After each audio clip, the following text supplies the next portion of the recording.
Hello, everyone. I'm June Baya and CEO of BayhaGroup. Today, I'm so excited to have good friend and colleague, Dr. Addyson-Zhang. Hi, how are you? I'm so excited to be interviewed by you, my friend. So really excited. I'm good. Yes, I know. So Dr. I is somebody who has been working with me on my own social media, on my digital footprint. And so I'm so excited to have her here because she's also been working with she worked with our 180 interns in the summer, as well as our current 10 co-designer interns. And so she's also the inspiration why I'm doing a live stream. So we are live on Facebook, on LinkedIn, on YouTube, on Twitter, and it's so much is due to inspiration from you when I took your course.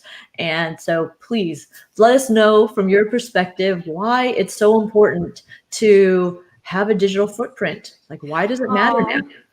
Thank you. First of all, thank you so much for the kind words. You are such a great leader. You are such an amazing action taker.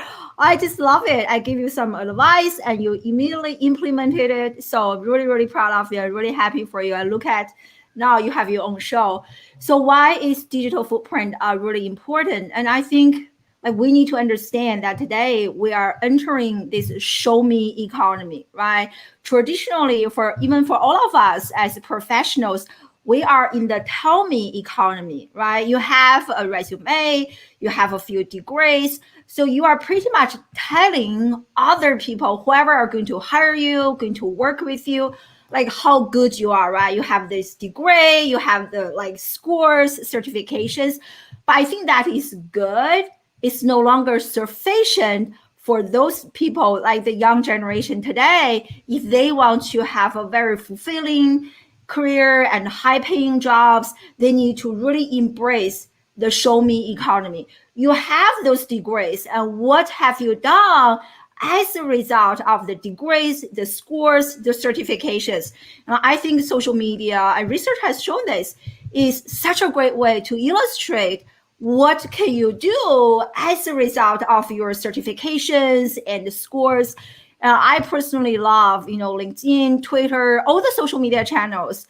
I couldn't really be where I am today without social media. So I really advocate, I think all the students, especially high school students, college students who are looking for internships, who are looking for jobs, they really need to improve their online presence because people do Google you. And when people Google you, guess what? Social media actually shows up as a search result. And so it is really important. It is so important. And it's something that if you could just say more about your background, what inspired you to get into this area, and then we'll get a little bit into your pro tips. But in the meantime, we have a question.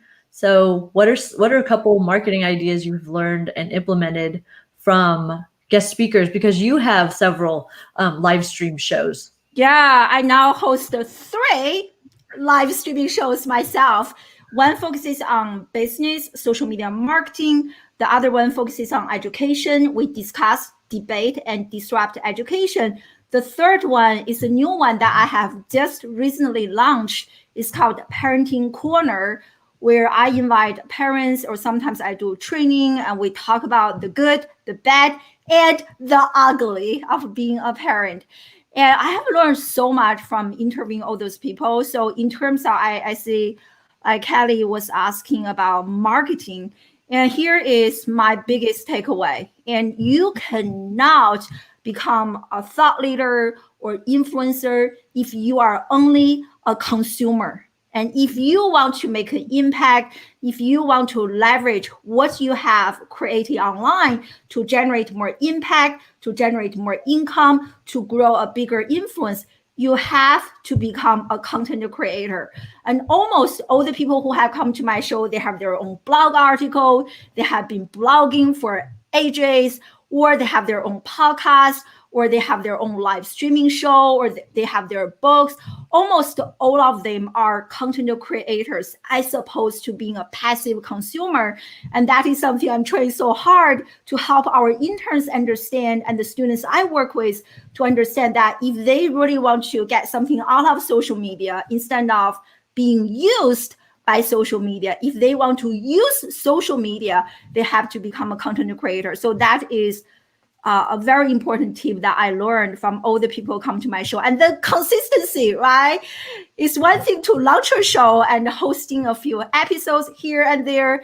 It is a totally different story if you show up on a weekly basis.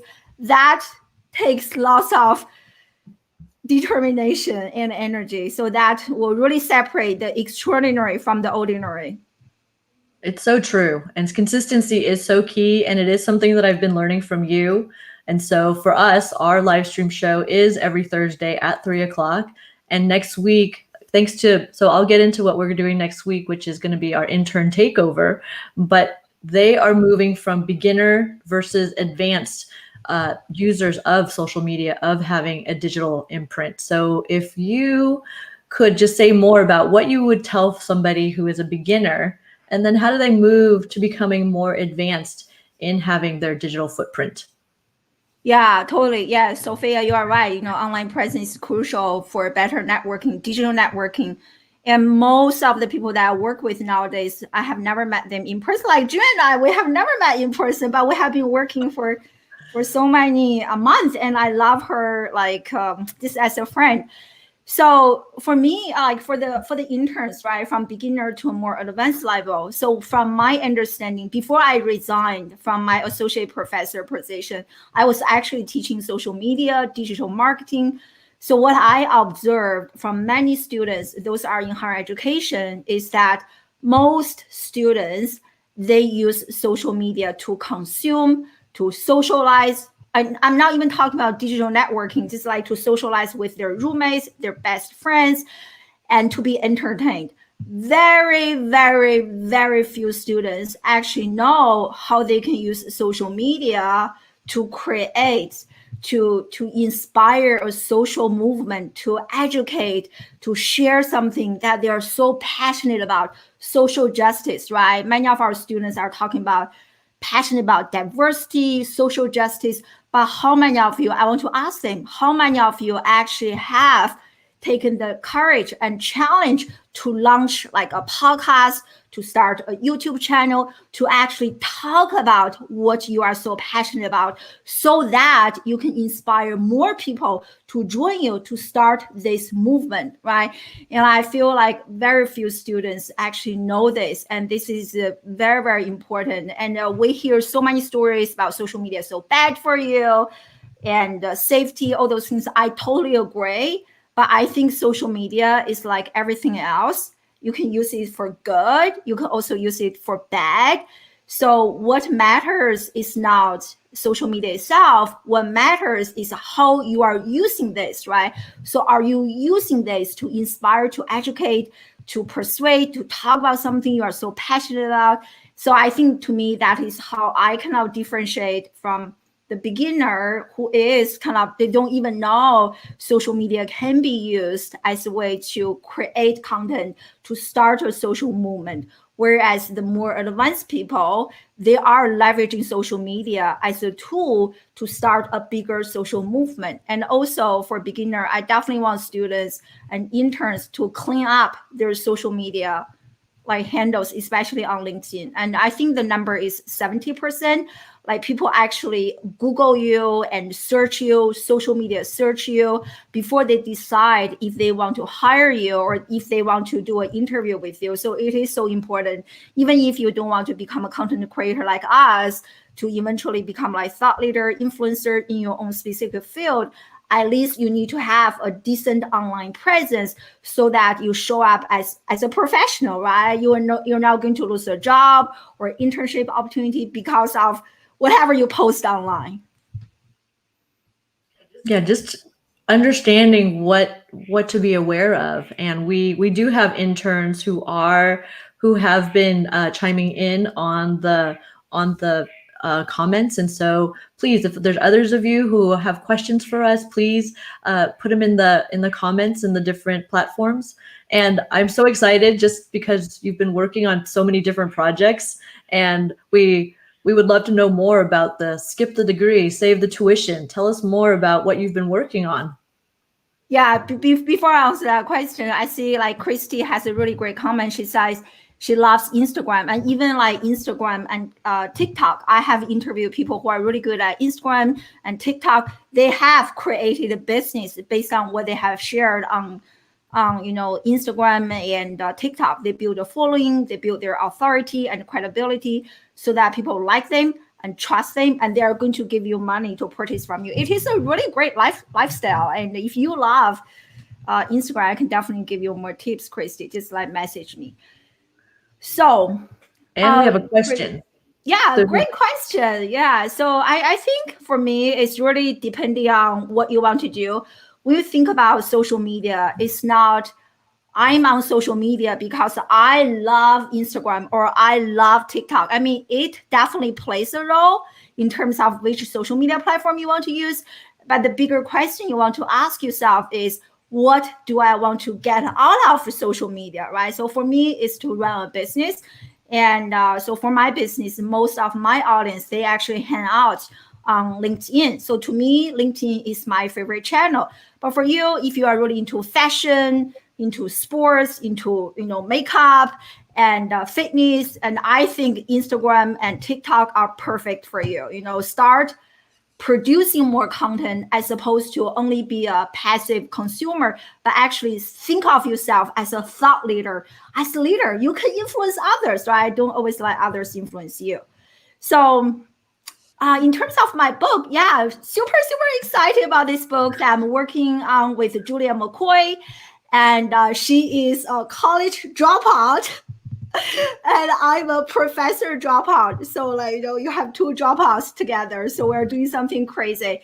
It's titled Skip the Degree, Save the Tuition, because both of us, especially me, after being in the classroom for so many years, seeing how the traditional education is killing our students' passion, curiosity, creativity, and intrinsic desire to learn. And I always ask myself and try to discover a better way to learn.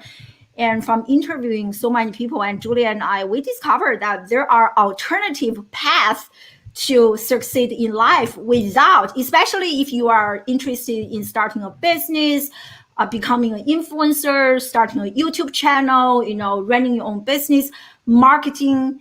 You really don't have to go through the traditional 4-year college, because many teachers who are teaching business, they don't even have a business.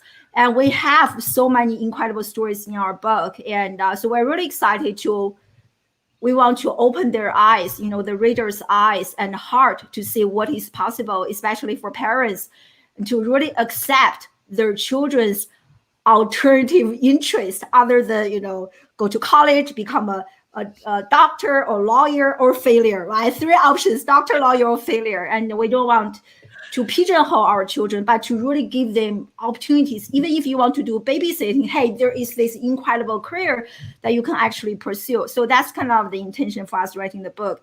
And Julia McCoy and I were actually going live tomorrow at 9 a.m. Pacific time. So some of you, if you're interested, join us live. Yeah.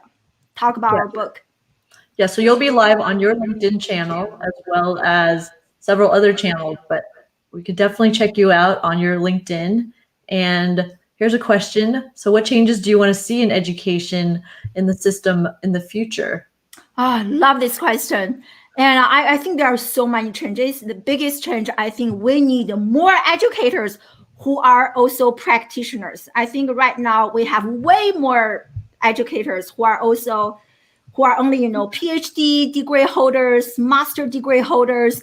And I think that is good. We need people who develop theories, right? But that is not enough if we want to close the skills gap. Because even among the teachers that I work with, so right now I'm working on a contract with a different school, and even there's a huge skill gap just among our teachers, right? So if teachers are not future ready, if teachers are having this huge gap, how can we close the gaps in the next generation? So I see lots of changes from myself after I became a practitioner in my own teaching. So I think teachers need to become practitioners. I also think that learning needs to be more personal. We need to have more smaller classes. I also think we need to have a better way to evaluate our students. We need to eliminate like the standardized exams. I don't think that is really serving our students. We need better ways to evaluate our students in a more holistic manner, especially, in terms of soft skills. So those are just some small things. Yeah. And so thanks, Christy. Christy wanted to know what my thoughts were about changing the education system. And for me, the education system I feel is really important. It serves a purpose for equity.